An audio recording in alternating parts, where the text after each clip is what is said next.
G'day to all my friends and family, and welcome to this episode of Jim's 5am Club. I'm just finishing off a beautiful Sunday bushwalk, and thought we'd go on a bit of a walk and talk and have a chat about a topic that is near and dear to my heart. You've got no idea how much it pains me to see the latest headlines where the President of France, Macron, is head-to-head with the Prime Minister of Australia, and they're making us feel, or they're trying to make us seem as if Australians have done the wrong thing by not following through on the submarine contract with France. But at the end of the day, the French people, the people of the world, need to understand is that Australia is a sovereign nation. It has a democratically elected government who make decisions that are designed to not only benefit the people of Australia, but to benefit the people of the world. Australia and France have a partnership and a love for each other which goes over many decades. Many Australians have fought in battles and have died on French soil during World War I, in a battle that Australians didn't need to fight. They weren't defending their own soil, they were defending another country's soil. So to see the media playing games and the President of France posturing there in the media and at on the world stage is quite disappointing, to say the least. Because as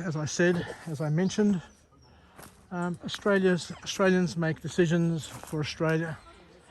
If Australia broke a contract, or if Australia changed their minds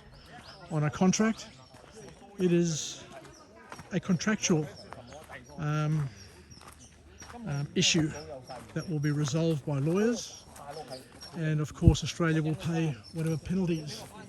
they need to pay based on any damages that they have caused from a contractual perspective. But to try and posture, to try and carry on and try and hold Australia to ransom over a contract, a submarine contract, just seems ludicrous to me, and absolutely spoils the goodwill that Australia has generated over the years through their contributions to the world and also to the French communities throughout the world. Anyway, I think that the diggers, the Anzacs, would be rolling in their graves knowing that they fought on French soil, giving up their lives. Many thousands died,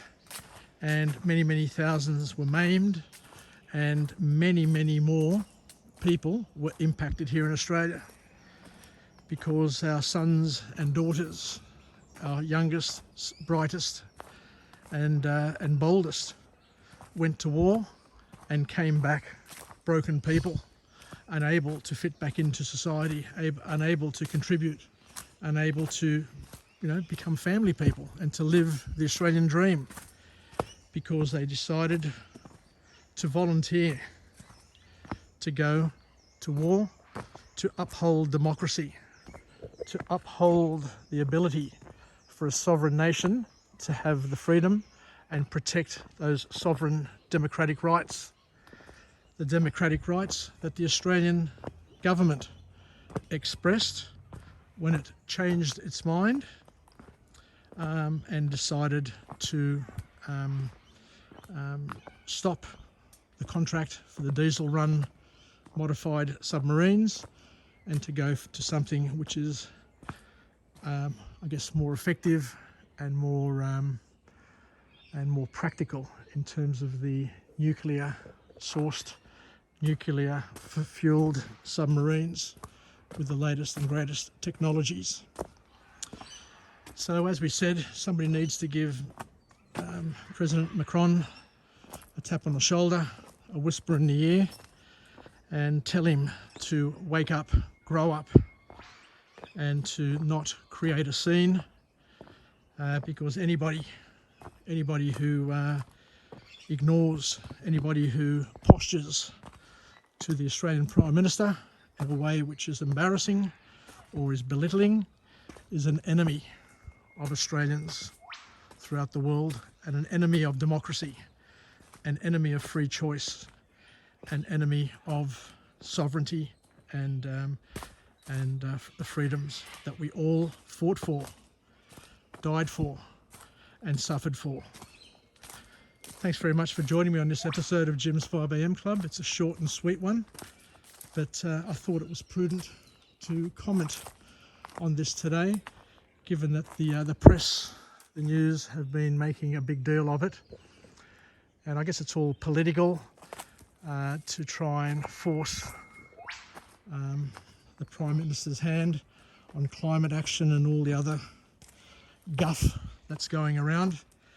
But at the end of the day, as the Prime Minister said, we're not going to have an open checkbook for things that we don't understand, for things that we don't know, and for things that don't benefit Australia in any way, shape or form.